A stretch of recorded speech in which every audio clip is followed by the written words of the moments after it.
Assim seja. Hoje nós vamos prosseguir no capítulo Terapia Desobsessiva do livro Plenitude. Lembrando aqui, numa rápida introdução, de que o próprio estudo da série psicológica, que trabalha muito a questão do despertamento da consciência, que trabalha muito o trabalho de autoencontro, do despertamento do si profundo, do despertamento do eu, ele faculta com que, de uma forma natural, o trabalho de eficácia na área desobsessiva, ele de fato se realize na nossa maneira de viver. Mas vamos aqui começar o nosso estudo com a introdução através de uma mensagem de Emmanuel, como é habitual, e vamos dar início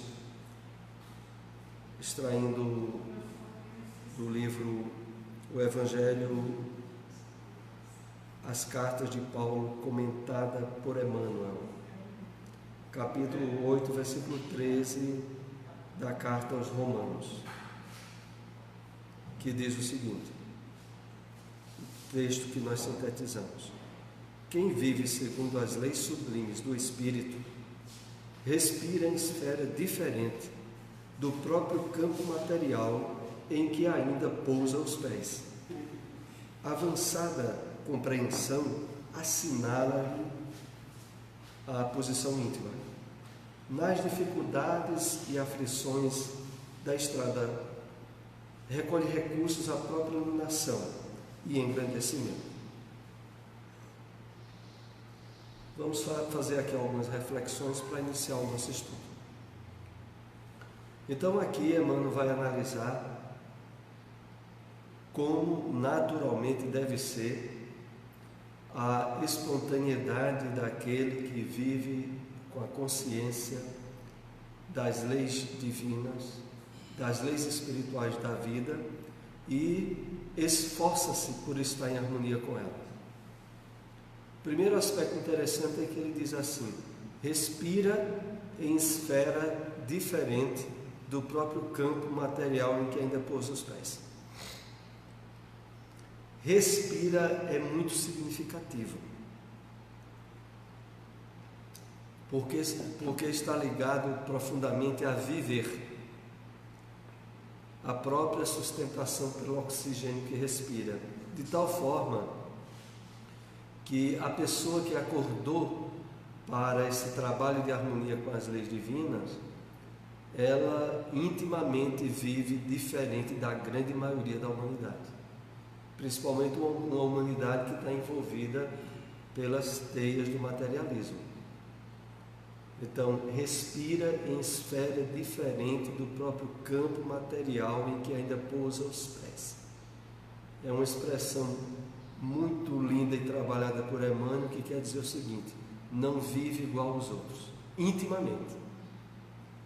E aqui destacamos a questão de intimamente, porque no jogo das aparências e das máscaras de viver em sociedade, muitos aparentam viver de um modo quando intimamente vivem de outro modo.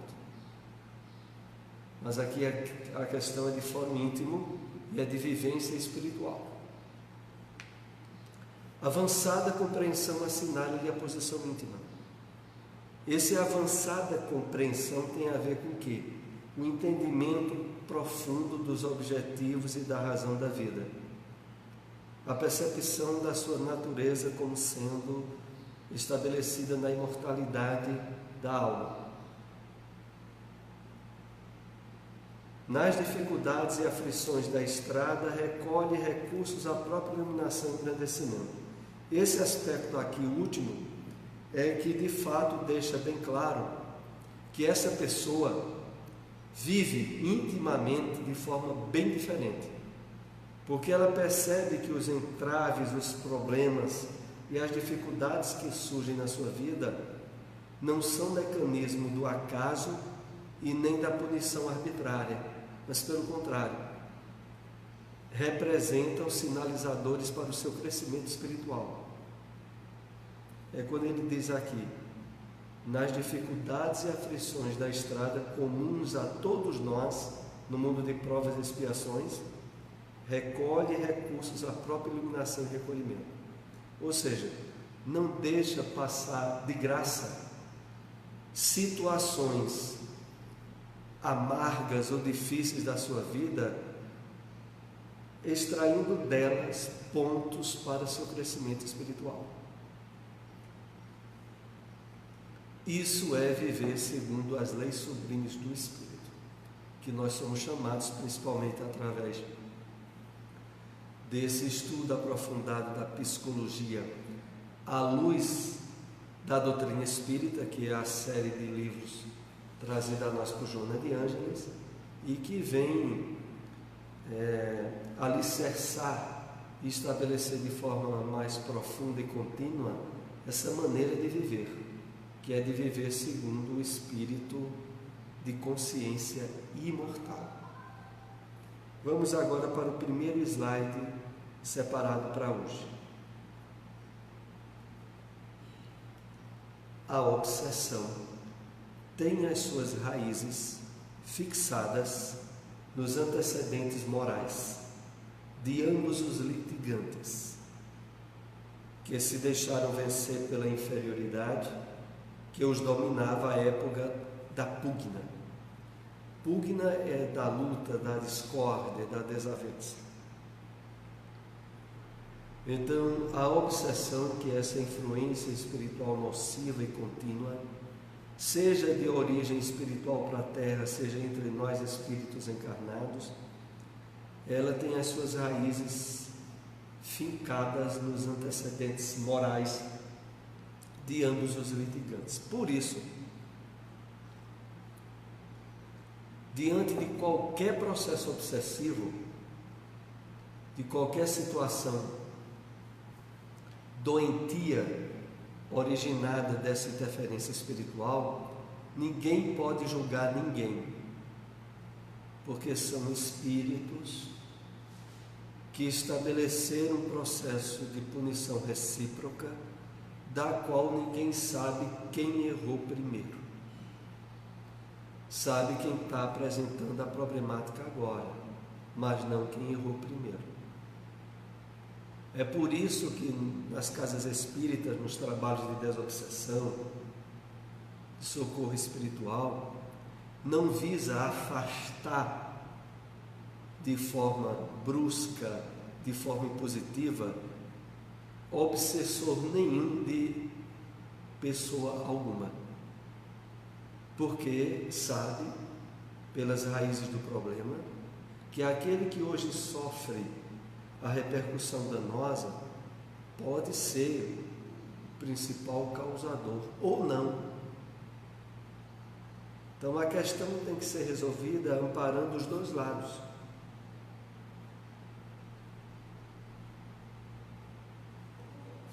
Pois não, Clênia?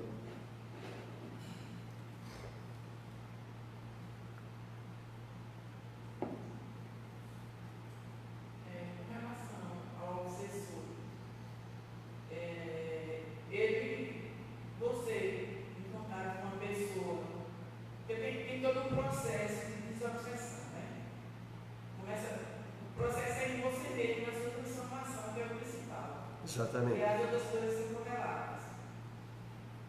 Mas uma pessoa com uma condição moral muito elevada, ela pode afastar, eu não sei se definitivamente acredito que não, mas momentaneamente, o obsessor do obsediado.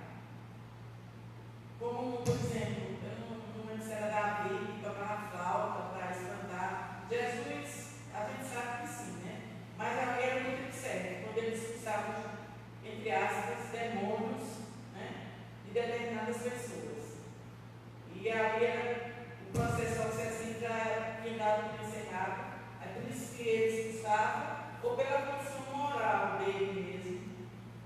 O espírito obsessor, obviamente, não tinha vez em Jesus, né? Exatamente. A questão maior é essa, é que, inclusive, o próprio Evangelho se reporta a uma passagem na qual Jesus deixa assinalado que quando é expulso um demônio ou um espírito obsessor, como nós chamamos, porque no entendimento que hoje nós temos à luz da doutrina espírita, demônios era figurativo de um espírito perturbado e sofredor que se julga com direito de perseguir.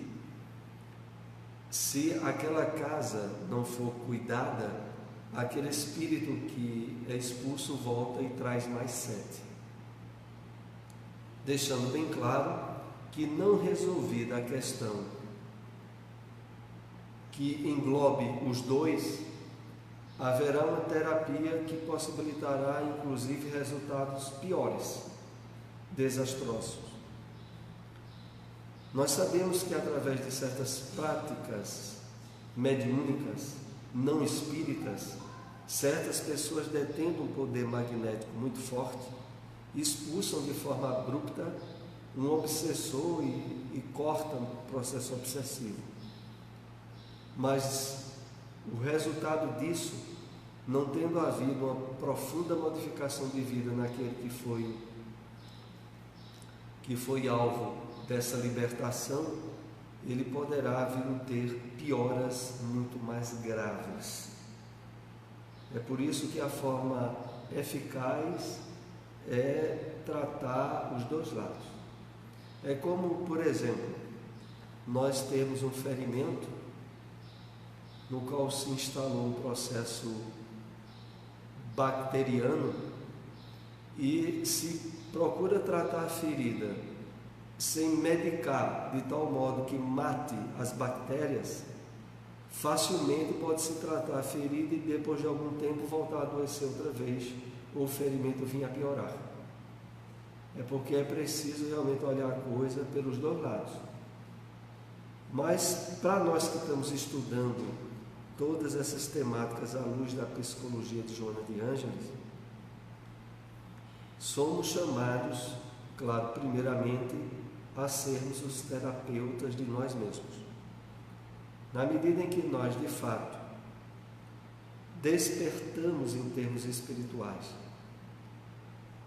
percebemos as chamadas armadilhas do ego, deixamos de estar identificado tanto com a personalidade transitória atual e abrimos a sensibilidade para a vivência do bem e da caridade, como é colocada pelo Evangelho do Cristo, nós não só estabelecemos os antídotos eficazes para os processos de obsessão, como também nos tornamos auxiliares do despertamento de espíritos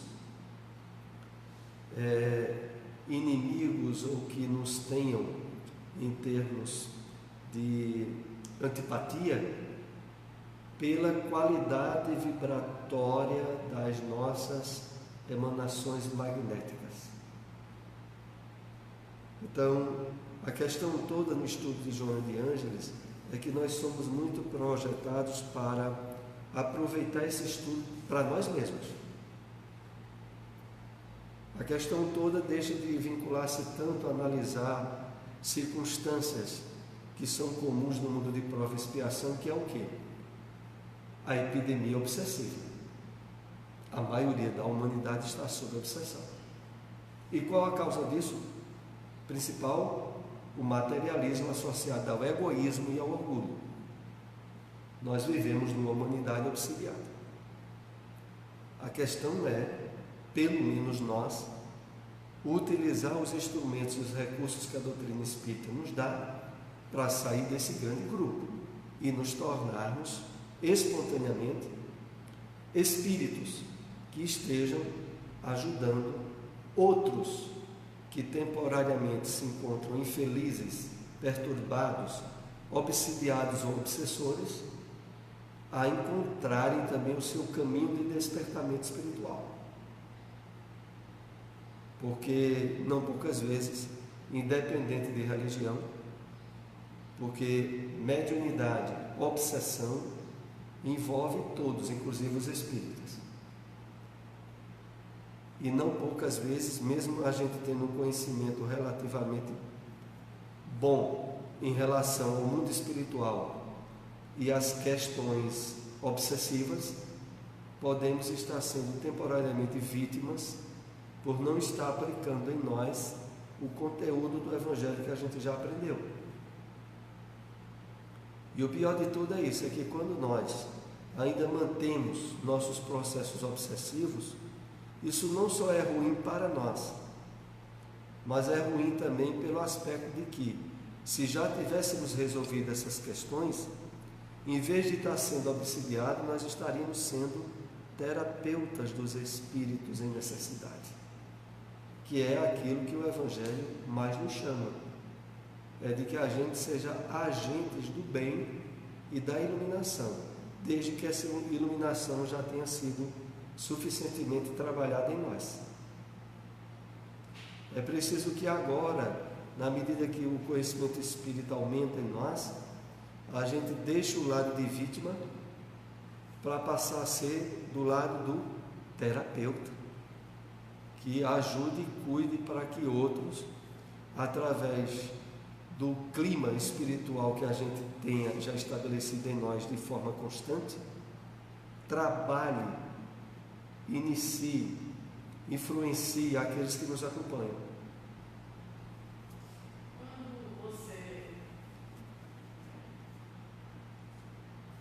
Quando você está no processo obsessivo e aparentemente as pessoas que conhecem esse dilema, né? Mas a pessoa não aceita que está obsediada. Aí há um único recurso que rege aquelas pessoas que querem bem aquele indivíduo que está no processo obsessivo é a oração, né? Porque ele não acredita. Você vê claramente que o processo está lá. Não tem outro recurso, tem? O recurso da oração, feita com convicção, com fé, com sentimento, é o recurso que é colocado como o mais eficaz, nesse caso.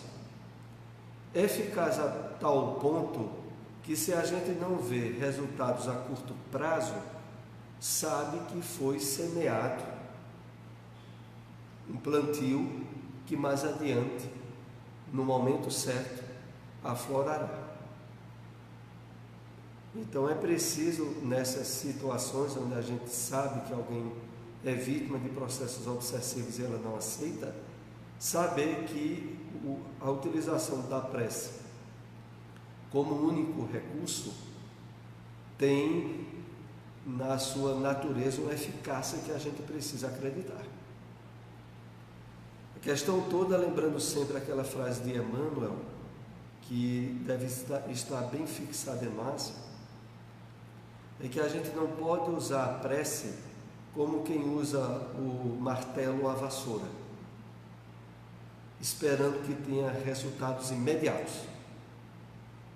Porque quando a gente usa o martelo ou a vassoura é para resolver o caso logo, mas a prece não é assim. Mesmo não sendo assim, não significa que não tenha uma eficácia real, que é preciso a gente trabalhar. Estando no mundo de provas e expiações, onde todos nós temos limites e provas pessoais, é preciso saber que o livre-arbítrio que cada um de nós tem, mesmo quando a gente está errado, é para ser respeitado. E o auxílio que a gente faça com a prece, com a vibração, tem que ser de confiança e de entregar o caso a Deus, para que também a gente possa seguir o nosso caminho sem receber nenhum contágio. Como estávamos dizendo aqui há pouco, manter um clima em nós mesmos de harmonia, de paz, de felicidade íntima, já faculta com que os contactos que aquela pessoa que sofre os impactos obsessivos tenha conosco, haja de forma sutil e indireta um tratamento espiritual em ação. assim como havia com todos aqueles, né, que de uma maneira ou de outra foram alcançados pelo Evangelho do Cristo. Vamos aqui para o segundo slide. Arrastam-se desse modo por séculos de sofrimentos excruciantes, passando de vítimas a algozes e reciprocamente, até que o amor lhes acenda a luz da esperança nas sombras onde se detém, e o perdão os torne verdadeiros irmãos. Então, a questão do processo obsessivo, vejam como Emmanuel coloca. Emmanuel não, Joana. Arrastam-se por séculos. Isso nos faz lembrar, né, que a grande parte da humanidade reencarnam e desencarnam sem a menor noção de espiritualidade, né? Emmanuel diz isso, está lá no livro Vozes do Grande Além. Então, e aí? Vejam de que é que a gente está tratando. Enquanto a maioria dessa humanidade viver envolvida pelo materialismo, pelo egoísmo, hoje quem é vítima, amanhã é algoz. Hoje quem é algoz no plano espiritual, amanhã é vítima encarnando. Até quando? Até que resolvam despertar espiritualmente. E nisso a gente vê que nós mesmos somos alcançados, né? Porque se a gente não estiver fazendo o despertamento espiritual em nós, hoje nós podemos ser vítimas e amanhã ser os algozes. E aí alguns poderiam dizer, mas com conhecimento espiritual sem sensibilização e vivência do bem, não resolve as nossas questões espirituais do passado. E faz com que, ao voltar para o plano espiritual, a gente se julgue com direitos que não tem, ou não deveria se julgar como tendo, que é o de perseguir, de fazer sofrer, porque a gente esteja sofrendo. A baliza definidora disso, me vem aqui a reflexão, sabe qual é? É deixada bem claro se na encarnação atual a gente estiver vivendo em termos íntimos e pessoais, em um nível de paz, de bem-estar, de felicidade, de plenitude, como o Evangelho diz, desde agora. Porque aí a gente nem vai obsidiar ninguém, agora e nem amanhã. Mas dependendo dos níveis de infelicidade que a gente ainda cultive, nós acabamos nos tornando suscetíveis de ser obsessores de outro em amanhã. De voltando para o plano espiritual, constatando a situação que a gente passou, uma série de sofrimentos que a gente teve de enfrentar, originados por aqueles irmãos, ou aquele irmão em particular, que agora encarnou, e nos sentindo desajustados no plano espiritual, automaticamente a gente é traído para perto deles.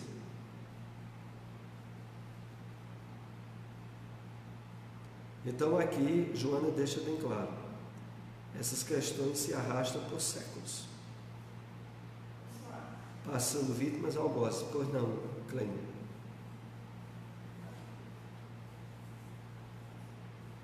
Quando a gente é obsediado, vamos dizer, durante toda a encarnação, não é nem parte, né? Toda encarnação. Quando a gente desencarna, esse obsessor vai ter certos, Porque geralmente é assim, quem está do outro lado tem, vamos dizer, mais vantagem do que quem está encarnado.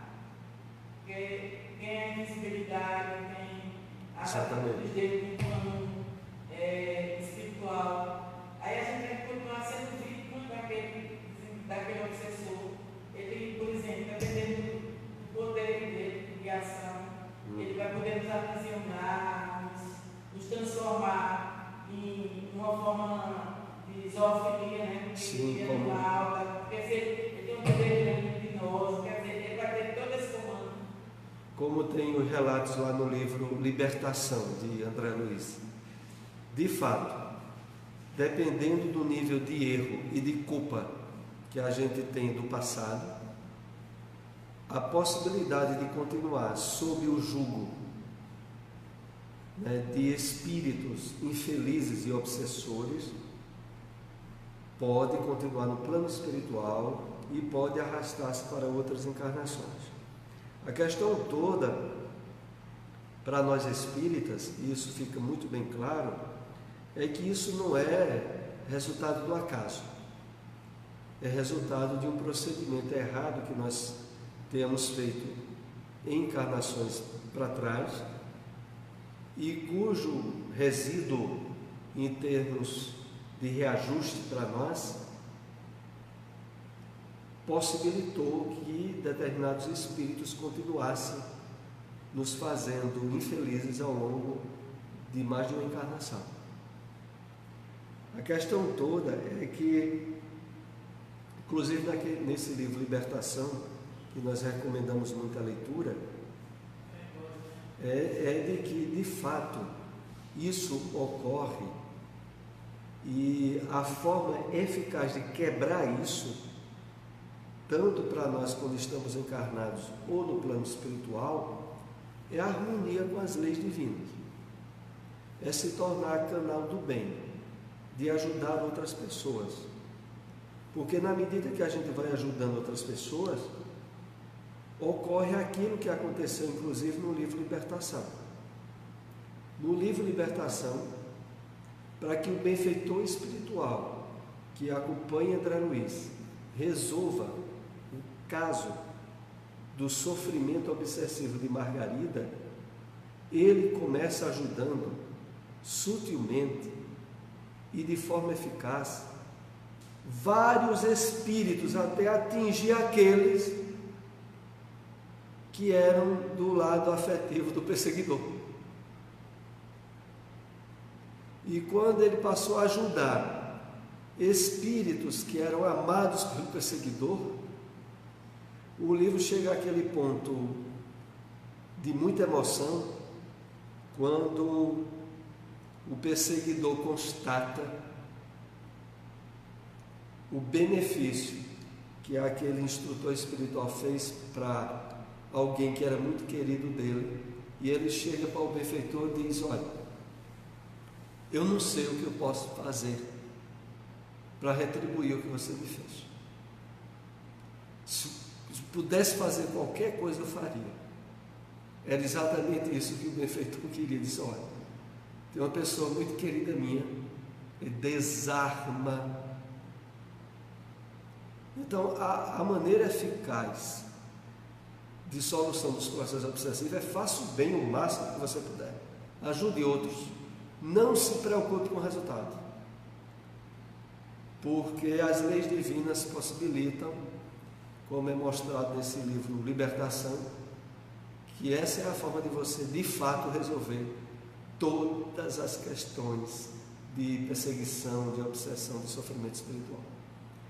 Esse caso relatado no livro Libertação é muito interessante por causa disso, porque quando o benfeitor consegue ajudar pessoas queridas do perseguidor,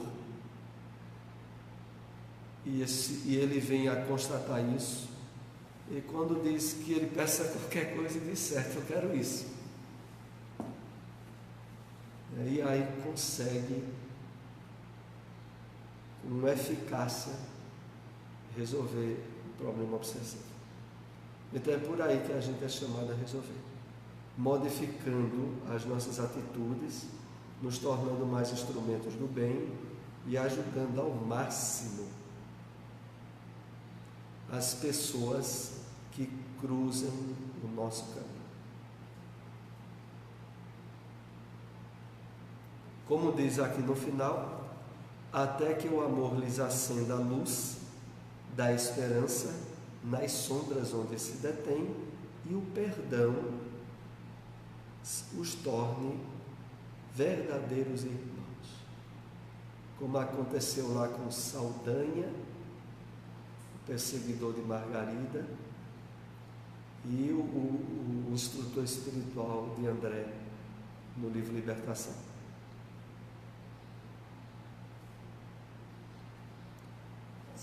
Pois não.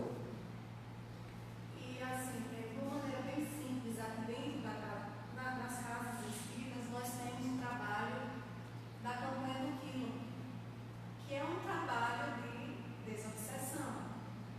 Você ali está trabalhando desinteressadamente, né? E as coisas vão acontecendo, vão melhorando, sem você estar preocupada que aquela obsessão seja afastada. Ela vai acontecendo. Exatamente. É um trabalho do bem, é um trabalho do amor, é um trabalho desinteressado.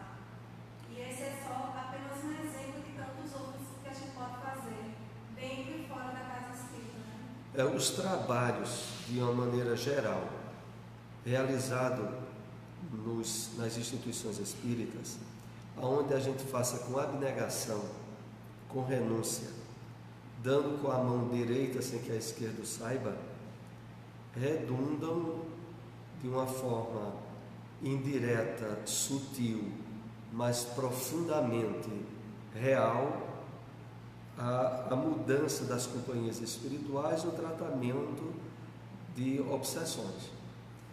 Campanha do Quilo, trabalho mediúnico, aplicação de passes, realização de palestras, atividades ligadas à assistência social, sopa, todas aquelas que a pessoa de fato faça com desprendimento, de fato se sentindo feliz pelo bem que realiza, tem uma eficácia enorme nessa área. Vamos aqui para o amor é assim o primeiro medicamento para a terapia antiobsessiva. Abre as portas à esperança e esclarece quanto às sagradas finalidades da vida,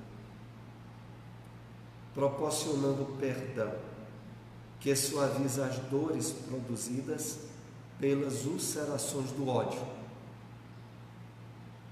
Então, o amor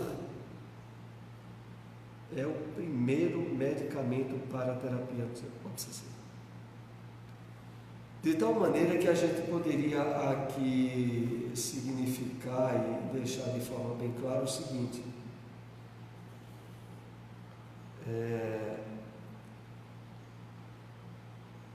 para qualquer eficácia no trabalho desobsessivo, o despertamento espiritual em termos de estudo, aprendizado, sensibilização, vivência do Evangelho do Cristo é fundamental. Sair do materialismo é fundamental. Acordar para os valores transcendentes da vida não há como não ser realizado para resolver com eficácia as questões obsessivas.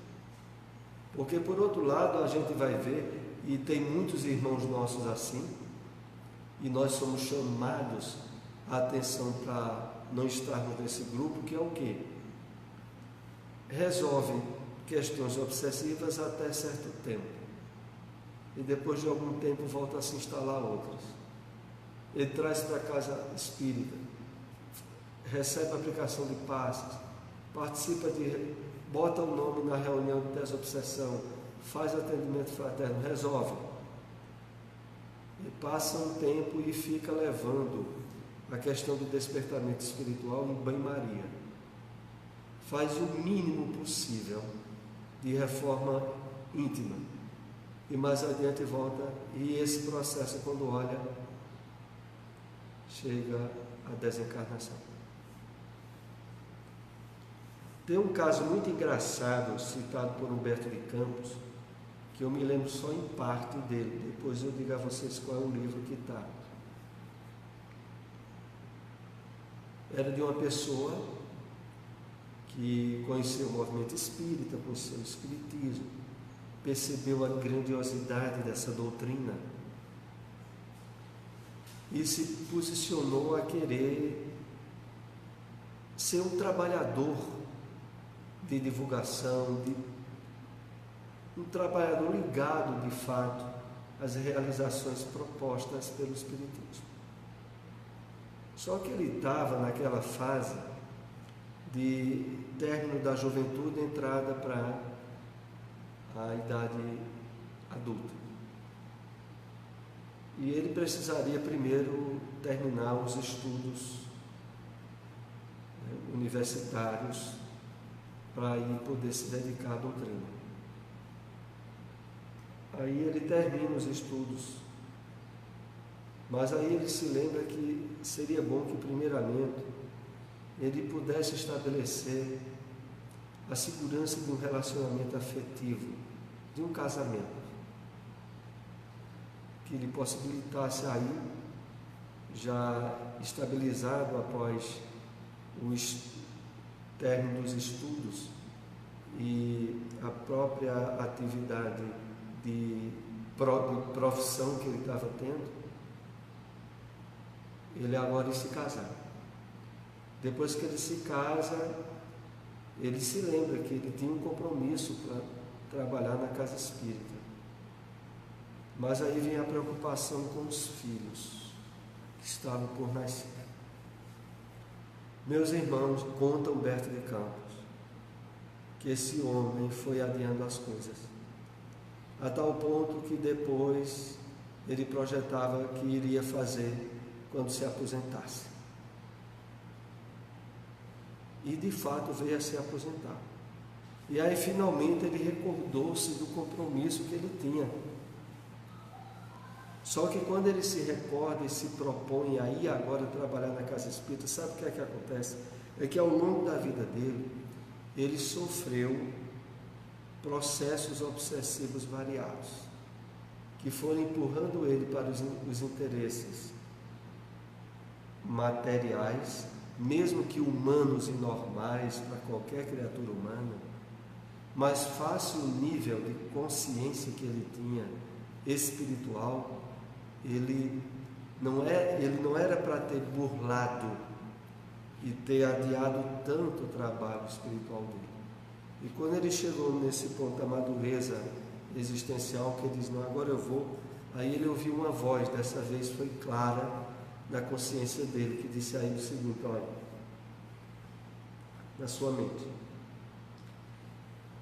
fulano, ele diz o nome, Humberto de Campos, dá um nome, né, o pseudônimo dele.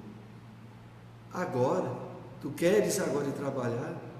Se tu for agora te envolver com o trabalho na casa espírita, a tua família vai achar que tu te desequilibrasse mentalmente e vão querer te internar numa casa de tratamento que naquela época havia, de tratamento psiquiátrico. E ele começou a ficar com medo até desencarnar e não ter realizado nada que havia se proposto realizar antes dessa encarnação. O título dessa mensagem do Humberto de Campos é algo como obsessão sutil ou obsessão simples, que foram o quê?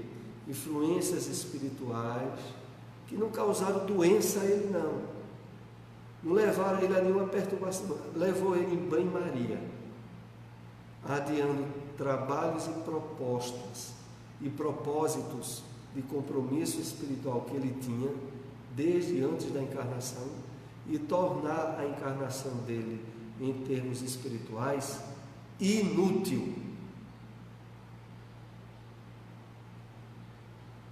Porque vejam bem vocês, nós, aliás, cumprir com os deveres familiares, cumprir com os deveres sociais, ser um bom cidadão, como popularmente se caracteriza, está muito longe de ser cumprir compromissos e propósitos espirituais que a gente tem assumido antes da encarnação. Talvez para uma boa maioria de pessoas que ainda estão profundamente envolvidas no materialismo, o que elas fazem não vai ter o peso de consciência e de dificuldades espirituais que tem para aquele que já usufruía certa maturidade espiritual, mas não deu campo para que essa maturidade se aprofundasse ou começasse a dar frutos. Eu me lembro em relação a isso, um caso contado no livro Vozes do Grande Além. Eu só vou me referir à passagem, não vou contar o caso para não me estender. Mas há uma passagem lá no livro de uma história, parece que o nome da história é Gesto de Caridade ou algo assim. É um caso contado por André Luiz, que o livro Voz do Grande Além é de autoria de diversos espíritos. Ele conta que certo cidadão que era um corretor de imóveis, bem de vida, simpatizante do espiritismo, casado, tinha 2 filhas, frequentava o centro espírita regularmente, tomava passes, mas não ia além disso. Subitamente ele desencarna próximo dos 50 anos de idade, de um infarto. Quando ele chega no plano espiritual, a situação não é fácil para ele. Primeiro, ele se sente profundamente atraído pela família. Quando ele chega na casa dele, onde ele dedicou a vida dele à família, a estabelecer segurança em termos econômicos e a profissão dele, ele se sente, quando ele entra em casa, onde os comentários das filhas com a mãe eram a divisão dos bens, dos imóveis que ele havia deixado, e que ninguém nutria sentimento nenhum por ele. Ele disse que se sente, ao entrar dentro de casa, um cachorro enxotado. Essa expressão que ele sente. E daí ele sai sem roteiro, no Rio de Janeiro, até que algo nele leva ele a se encaminhar para a casa espírita onde ele habitualmente ia. E quando ele chega, é de madrugada, mas a casa espírita estava funcionando e tinha uma fila enorme de pessoas. Ele entra lá na fila, e era a fila onde estava havendo uma triagem por um benfeitor espiritual para distribuição de tarefas e atividades para aqueles espíritos que se sentiam desejosos de fazer algo útil no plano espiritual. E quando chega a vez dele, o benfeitor diz, sabia o nome dele, inclusive, disse: mas o que você fez de bem quando você estava em casa? Ele disse: eu fui um bom pai de família, eu dei toda a minha atenção à esposa, aos filhos, eu cumpri com os deveres sociais e profissionais. E sabe o que foi que o benfeitor espiritual disse a ele? Isso até os animais fazem. Eu quero saber o que você fez de bem. E aí ele ficou sem saber o que dizer, porque para ele cumprir deveres sociais e comuns era o máximo. E aí ele fica naquela situação sem saber quando ele se lembra de um único ato de caridade dele. Viu? Quando ele uma vez estava passando pela rua e alguns jovens do centro espírita que ele frequentava passaram perto dele e iam fazer uma visita a uma favela, a favela da Lata. E aí passar por ele, disseram, vamos com a gente. Ele disse, não, eu tenho um compromisso. Não, vamos com a gente. Empurraram ele para ir. E ele foi até a contragosto. E quando foi, esse grupo se dividiu. E ele ficou, ele e mais 2 pessoas, 2 jovens. Quando entra lá na casa, que eles iam ajudar, era uma jovem de uns 17 anos, que estava muito doente, com tuberculose, à beira da morte. E quando ele está lá com os 2 rapazes, os rapazes são avisados de um problema, que teriam que voltar rapidamente, e ele se vê na circunstância de ficar só na casa. E naquele momento que ele está lá só, aquela jovem tem um acesso de vômito, e vomita perto dele sangue. Ela estava à beira da morte. Pela primeira vez ele se sentiu tocado, meteu a mão no bolso e deu certa quantia à mãe daquela jovem. Pelo que ele via, ela estava ali morrendo, para que aquela jovem pudesse de alguma forma ter alguma ajuda. Aquele dinheiro ele passou para a mãe dela. Quando ele se lembrou disso naquela fila, o espírito daquela jovem levantou a mão e disse, fui eu. E ele me deu o único enterro digno que eu pude ter. Aí veja, foi a única coisa que fez com que ele fosse aproveitado no trabalho. Eu conto assim para a gente ter uma ideia de como muitos espíritas, muito de nós, às vezes fica achando que cumprir tarefas comuns à maioria da humanidade é fazer o máximo. Diz, mas eu sou uma pessoa que zelo pela família, pelo trabalho, eu sou honesto. Certo. Mas o que é que você faz de diferente dos outros? Entra sempre aquela questão que o apóstolo Paulo diz, né? De vós, irmãos, nós esperamos coisas melhores. Porque da maioria é isso aí. Mas vamos aqui, continuando. A mediunidade, por outro lado,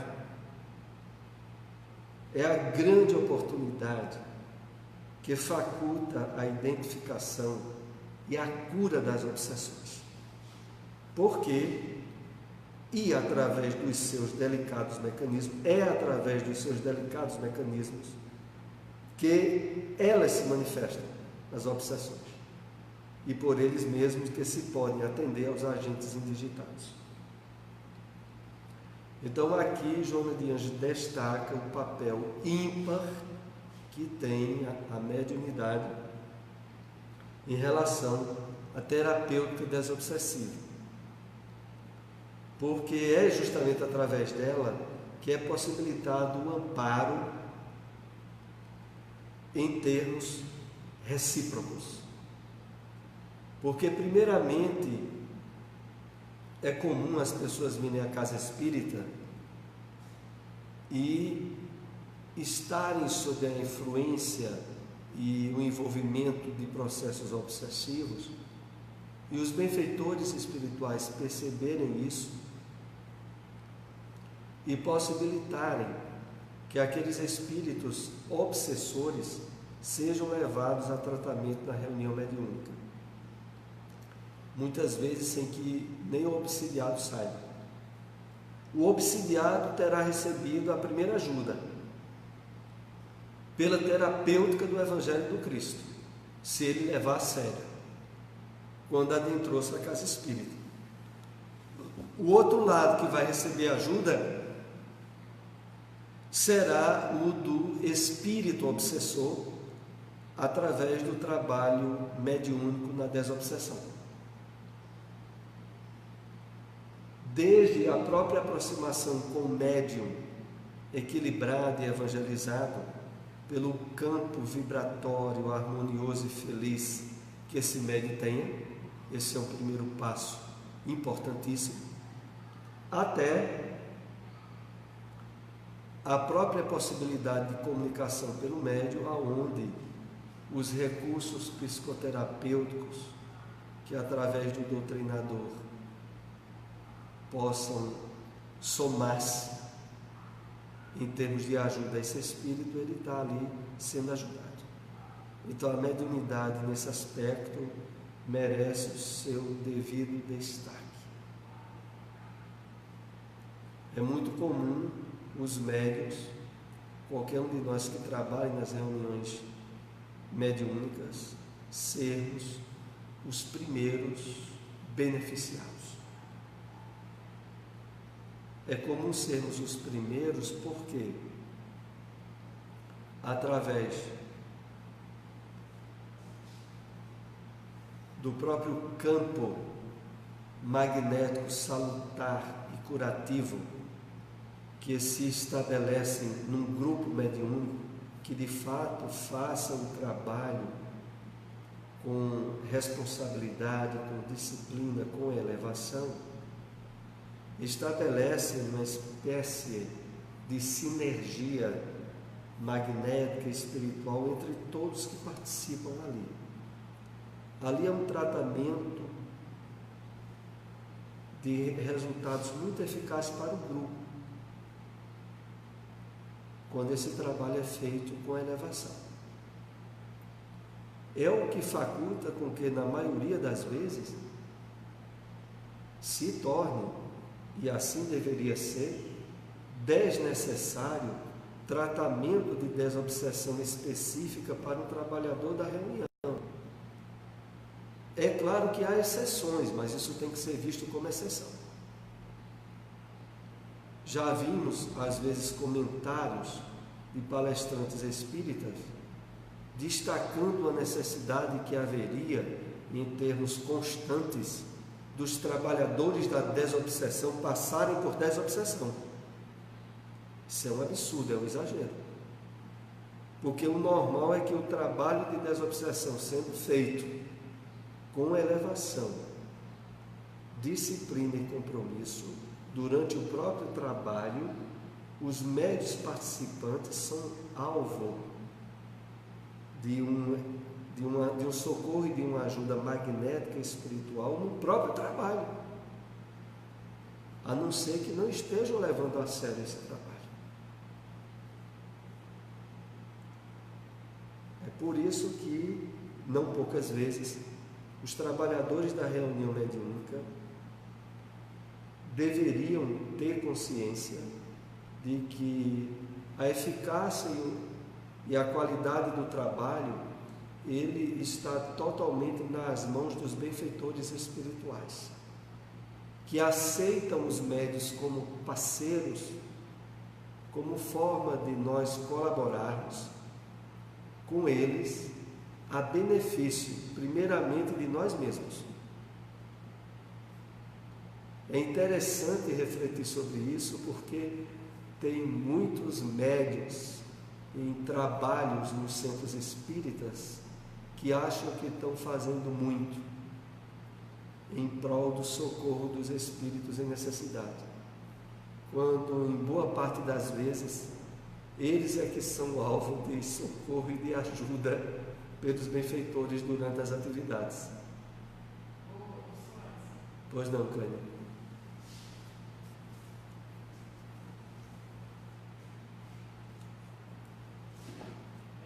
Eu participo de passes com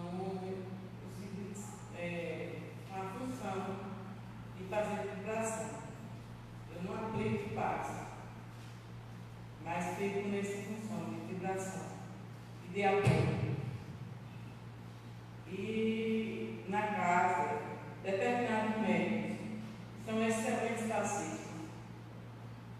Pessoas assim, eu convivo e vejo muitas qualidades naquela pessoa. Não existe perfeição, né? Claro. Mas há momentos na vida de cada um que já ocorreu lá, não num só específico, mas em outros problemas pessoais. Eu não sei a natureza, e não me foi relatado, e se fosse também seria sigiloso. E essas pessoas foram afastadas no montanhamento do passe e ficaram lá sendo tratadas como, entre aspas, pacientes, por um certo tempo. Depois elas se reequilibraram e voltaram à atividade do passe. Eu, particularmente, acho isso salutar, porque nós somos espírito de matéria. Obviamente, a nossa essência é espiritual, mas nós somos matéria. Nós não somos perfeitos. Nós estamos num processo de melhoria, de autoconhecimento. Isso é um processo que é como na natureza, de mudação, tá? A gente sabe. Então, tem determinados momentos na sua vida que surgem determinadas situações que te fragilizam. Eu acho muito honesto a pessoa chegar e falar para o dirigente: olha, eu estou passando por isso, do problema. E não estou em condições, e no momento o dirigente tem a sensibilidade de dizer: olha, você agora vai festa, que não passa e tal. E quando chegar o momento oportuno, você retorna. E isso tem ocorrido. E eu acho isso muito. O problema, eu acho isso muito salutar. Isso olha, é interessante. A eficácia e o benefício de uma situação dessa é, como se diz, não se pode deixar de reconhecer, mas não pode haver uma coisa que talvez tenha se estabelecido lá, de repente se tornar quase padrão. Porque quando uma situação de exceção, de um mero passista ou outro, se desequilibra, se afasta ou fica tomando passes, totalmente indicado. Mas se começa a haver um rodízio, agora é 2, 3 que estão assim, daqui a algum tempo tem mais 2 ou 3. Eis o problema de não pegar uma exceção para estabelecer como regra. A regra realmente é qual? O grupo que trabalha na reunião mediúnica é um grupo que já tem um nível de evangelização, de conhecimento e de esforço da prática do bem, de tal forma que isso não imuniza que a sua vida pessoal possa ter altos e baixos, mas dentro de um limite que não lhes cause peso de consciência. Porque do ponto que Clínio inclusive citou aí, é como se fosse uma coisa grave e que ocorresse com certa frequência. Aí acabou o quê? A exceção se tornando regra. Porque quando 2 faz e depois abre campo para mais 2 adiante fazer, e tem uma coisa que aqui onde eu acho válido a gente destacar, é que, claro, a fragilidade humana nossa não há para onde, mas dentro de um limite de atitudes e de comportamentos que não leve ao ponto de, passado dias, entra outra semana e a pessoa está mal. Foi algo muito grave em termos de consciência para ela. Então isso, sabe, que eu acho que deve ser visto como exceção. Não pode ser visto como uma terapia dentro da reunião de desobsessão. Não, a gente tem uma... Isso é um passe comum, certo? Também quando uma coisa é frequente, por exemplo, estou eu assim, aí naquele eu me afasto, não passa, daqui a pouco o outro se afasta. Não, é uma coisa esporádica. Eu sei. Eu acho sensível, E acho salutável perceber que aquela pessoa não está bem, a pessoa vai e conversa com ele, não tem ninguém fraterno. E ele diz: não, você vai ficar um pouquinho afastado, vai ficar tomando passo. Quando você tiver restabelecido da sua situação, que eu não sei qual é uma coisa particular, então você volta. É isso que eu estou dizendo assim, eu acho que é assim. isso. O que eu queria fazer a você, eu tenho dúvida. O valor e a necessidade do autopasse. Certo, exatamente. É interessante. Eu queria que você relatasse. A questão. Tem pessoas assim que aplicam o passe e depois ela se dá o autopasse. Se ela está aplicando o passe, ela está dando energia, o passe pode ser dela, místico, ou pode ser espiritual. Né? Então, por que a necessidade depois ela se auto-recompor, ser espiritual? O autopasse, ele dentro da prática na casa espírita, ele é totalmente inválido e não tem razão de ser praticado. Porque seria o seguinte, eu estou dizendo dentro da casa espírita. Dentro da casa espírita, quando o grupo de passistas se reúne, aquele grupo que se propôs a aplicar passe, se sente em condições de aplicar passe. Começa o trabalho através de uma prece, que já é, em termos espirituais, uma aplicação de passe coletivo. Começa a aplicação de passe onde o passista na casa espírita, ele é intermediário das vibrações e das emanações, sobretudo da espiritualidade. Durante o passe, ele está recebendo passes. Ele é o intermediário. Ele termina o trabalho do passe, ele se sente descompensado ao ponto de achar que precisa tomar um passe individual. É resultado de uma certa falta de conhecimento, às vezes, do próprio mecanismo de passe dentro da casa espírita. E aqui eu esclareço bem, é dentro da casa espírita, porque fora dela é diferente tudo. Porque fora da casa espírita, e pode ocorrer, qualquer um de nós que aplica passe pode estar em uma visita no hospital e ter até a intuição ou até um pedido de alguém para que seja aplicado um passe. E claro, através de uma prece e de uma necessidade, a gente pode aplicar um passe fora da casa espírita. Normalmente não, mas como exceção pode. E aí, naquela aplicação de passes, há uma doação de fluidos magnéticos nossos. Claro, há assistência espiritual pela prece, mas não é como no trabalho na casa espírita.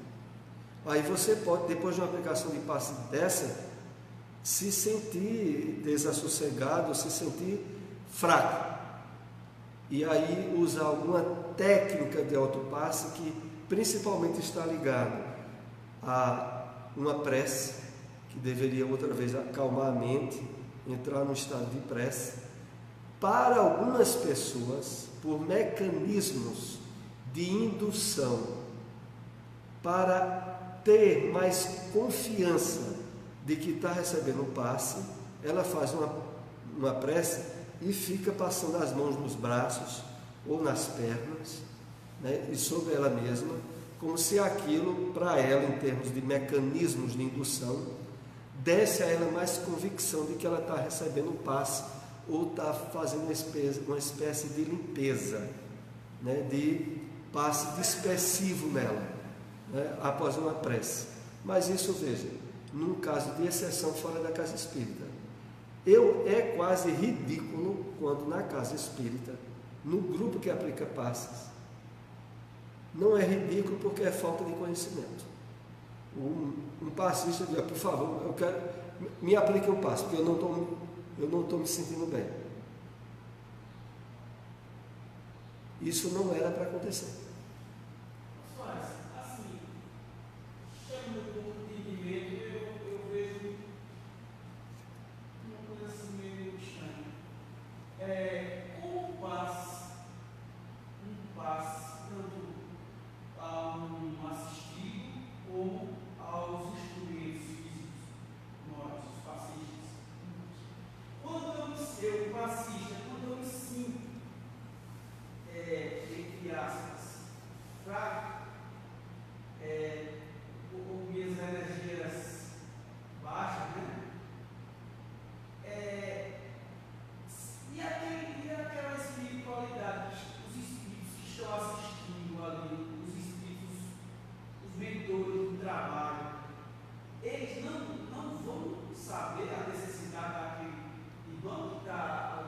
O passista mesmo, né? Isso. É preciso ele se auto... É interessante, veja só. Inclusive a gente andou trabalhando muito isso na reunião de sexta-feira, sobre o estabelecimento, através do conhecimento, de ligações neuronais que nos facultam, inclusive, as convicções de imortalidade. Aqui no caso, é as convicções do mecanismo que ocorre durante o passe. Porque, vê só, Na medida em que, por exemplo, tu estás agora ouvindo um pouco mais desse esclarecimento, na medida que a gente, quando vai aplicar o passe, tem pelo conhecimento a lembrança e a certeza de que o passe na cabine espírita, ele é realizado, o êxito dele é realizado pelos benfeitores espirituais. Na medida que a gente tem consciência de que durante o momento que eu estou aplicando o passe, eu também estou recebendo. Essa consciência que evitará, na maioria ou na totalidade das vezes, a sensação de desgastes após aplicar passes. A sensação de desgaste vai ter muito a ver com o mecanismo anímico que muitos passistas no movimento espírita têm por falta de conhecimento, de achar que na hora do passe que ele está fazendo na cabine espírita, ele está dando energias dele.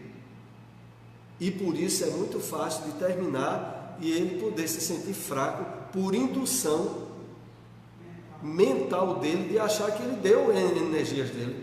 E aí, se naquela noite tiver havido muita gente para tomar o passe, pronto, ele vai se sentir arrasado. Ele vai dizer, meu Deus, hoje foi gente demais, me aplique e passe, porque...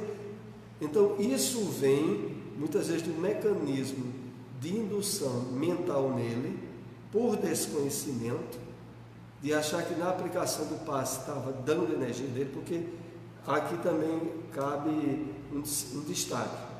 É de que mesmo que ele seja uma pessoa que tenha muito magnetismo pessoal, que a gente sabe que nos passistas espíritas variam as possibilidades magnéticas de cada um deles. Mas mesmo quem tem um magnetismo pessoal curativo, durante a aplicação do passe, ele tem a compensação dos benfeitores espirituais, se for na casa espírita. Agora, se não for na casa espírita, essa pessoa que tem um magnetismo e for aplicar passes fora, ela pode realmente se sentir exausta depois, até de uma aplicação só, e ela ter dado dela um certo fluido magnético que faça com que ela se sinta fraca e precise tomar um autopasse, como o Clênio havia lembrado da questão do autopasse. Assim, eu acho estranho esse comportamento que eu vejo, né, acontecer com pessoas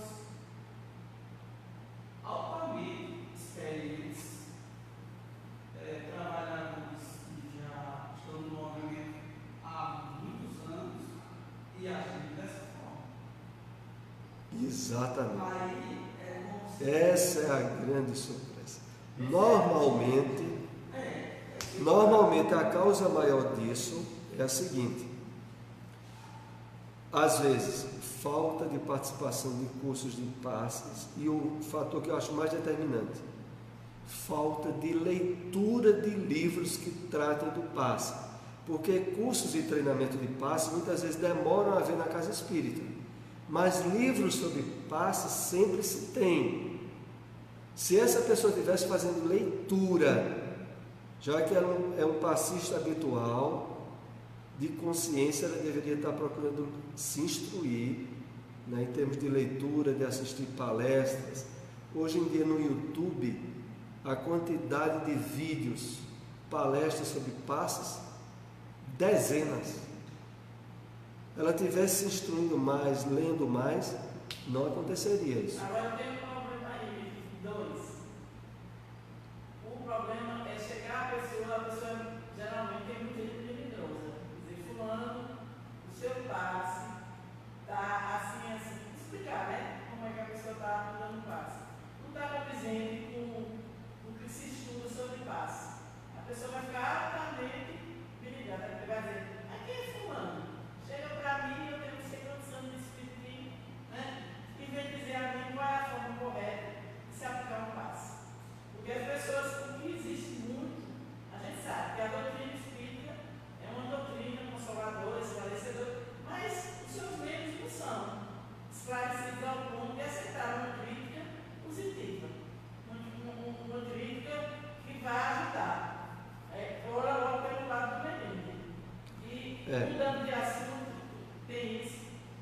Eu queria saber de você, já que a gente está no passo, só para terminar o passo e voltar para o slide aí, que a gente fugiu um pouquinho, eu fugi, né? Não, mas Está ligado à mediunidade, né? Que esse slide é A pessoa não está aplicando o passe, fazer a oração, por exemplo, do Pai Nosso, em voz alta não, mas bocejando, né? Pai Nosso que está no céu. Porque eu já vi Divaldo falar que esse dado, o tempo do passe, é o tempo da oração do Pai Nosso, o tempo que você deve levar. Porque tem pessoas que demoram muito, tem pessoas que são muito rápidas, né?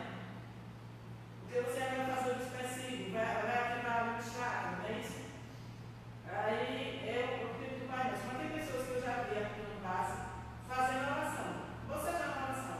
O Pai Nosso, qualquer coisa, assim, Senhor, ajudar fulano nesse momento, tal, não sei o que, ao invés de ficar só mentalmente. Porque na realidade, a imposição de mãos, essas coisas não é necessária, né? Porque o passe, ele é pensamento, é mental. A gente faz isso, só é uma questão de egoísmo, no meio de proforma, que pelo menos eu estudei. É uma forma de a questão é. Eu estudei, é o pensamento. Você chegar perto da pessoa e já começar a pensar em coisas de ativação, de dispersão. É assim, porque é assim. Quanto maior a ignorância, maior o melindre. Quanto mais a pessoa tem estudo, leitura, interesse, menos melindrada ela é, naturalmente. O outro aspecto é qual? A consciência de que o trabalho do passe é feito pelos benfeitores. Isso tiraria até essa necessidade dela ficar no Pai Nosso, porque a questão do tempo de aplicação de passe na casa espírita, o certo e o natural é obedecer o padrão da maioria. Você está no grupo de 3 ou 5 pessoas aplicando passe na cabine espírita. A maioria terminou? Termine o seu. Porque às vezes a gente vê e de certa maneira chama atenção quando tem alguém que aplica um passe bem mais demorado que a maioria toda. E o pessoal acaba de aplicar o passe e fica todo mundo esperando que aquele ali acabe. Porque, na verdade, a questão toda ela gira em torno de consciência na casa espírita de que o passe principal, definidor do êxito é a espiritualidade. Então, e outra coisa, se na medida que a pessoa está aplicando o passe, ela está recitando para ela mesma o Pai Nosso, ela está criando um problema para a espiritualidade. Viu? Porque quanto mais a pessoa tiver, em termos mentais,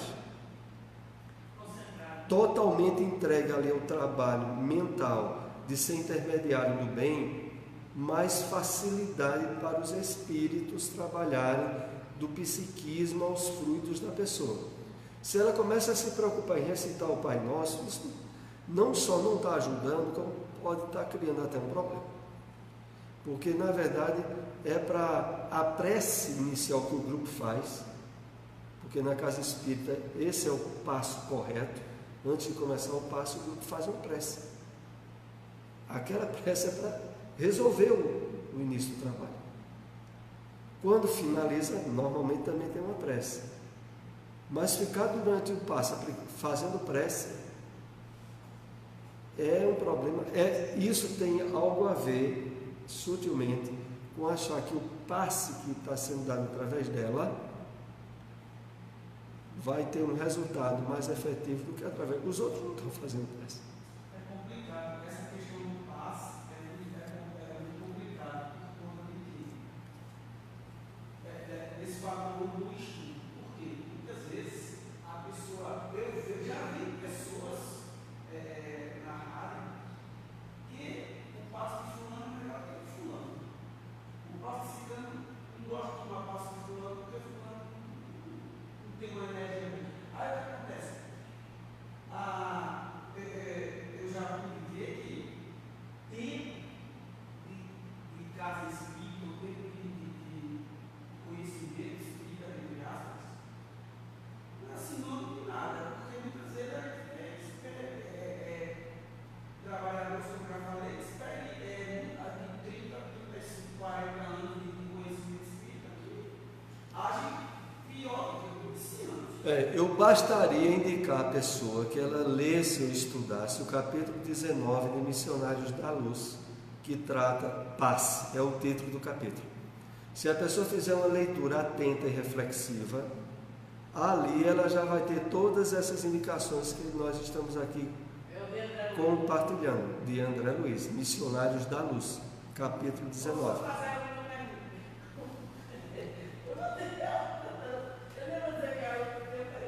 O assunto hoje foi mais médio, né?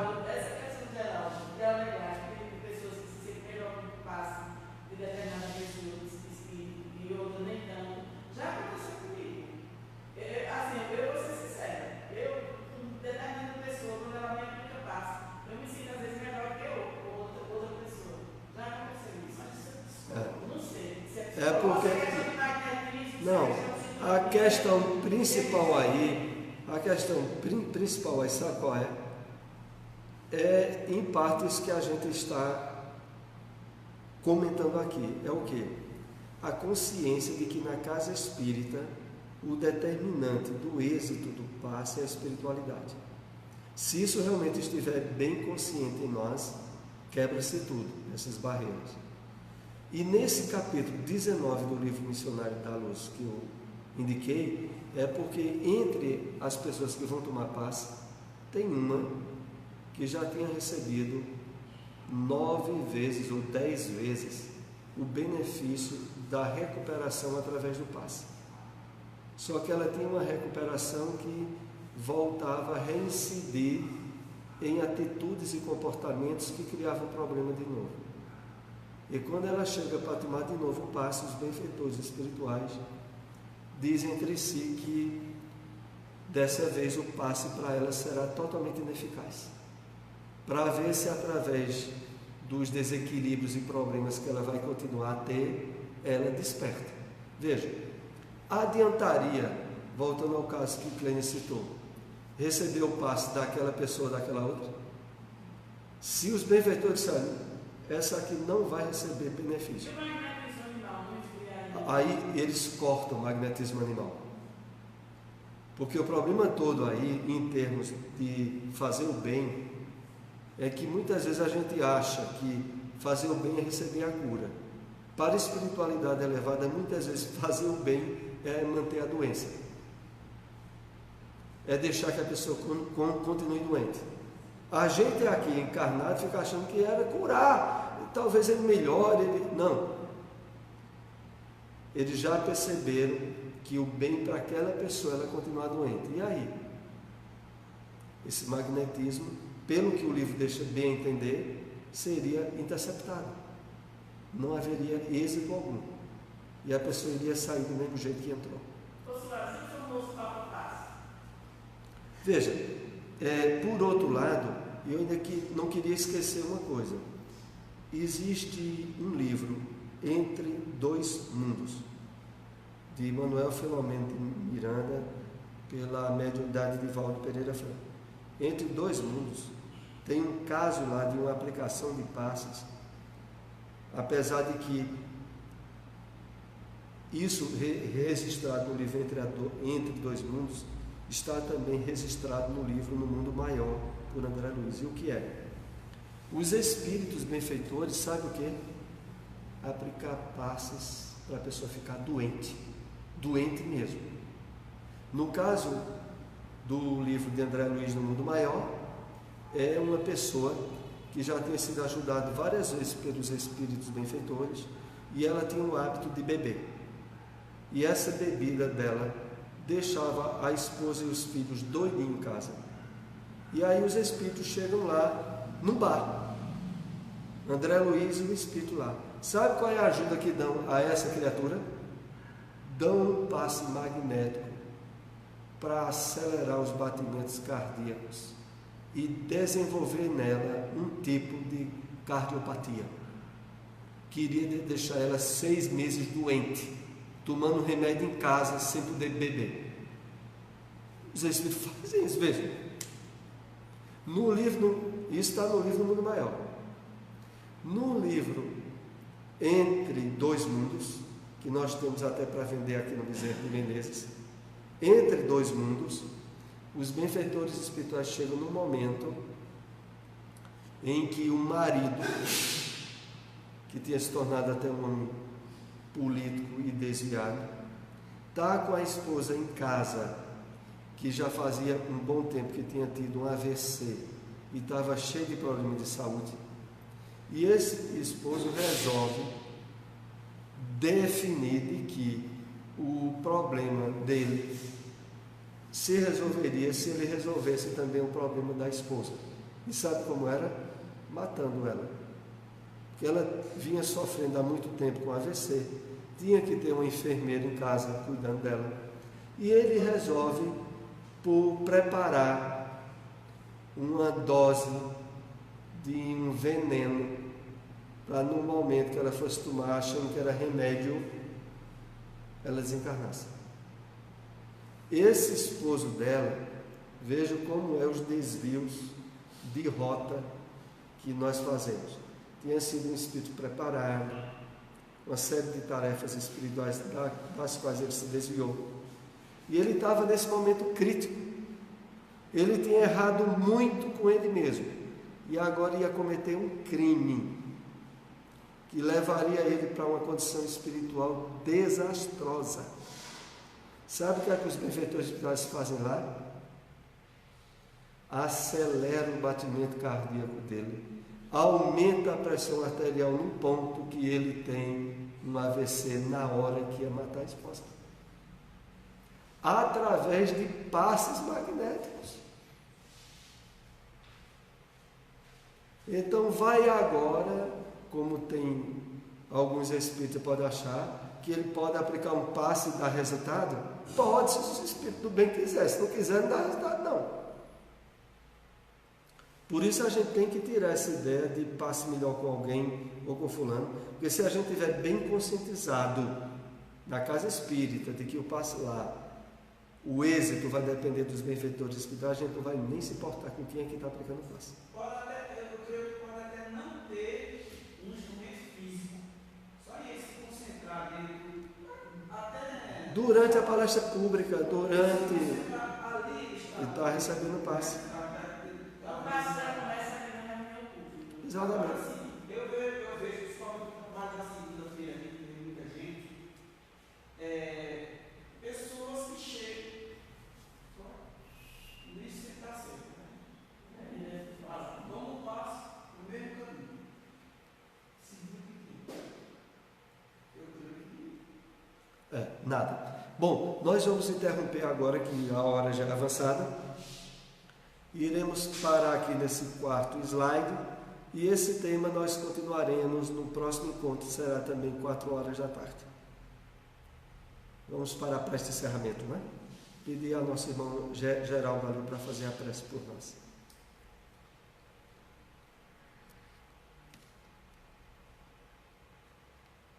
Agradecidos a